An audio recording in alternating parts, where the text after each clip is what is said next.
So this is the homemade tofu in Vietnam in the local village. So this is the soybean. So at the beginning you have to put the soybean inside the water about 8 hours. And after that you have to extract the milk.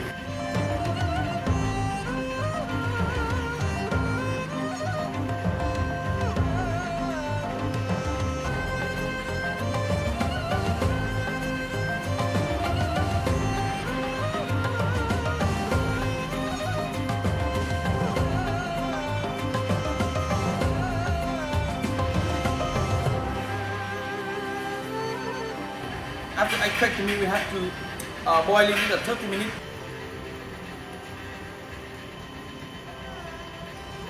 And then you put a little bit of vinegar for coagulate the milk.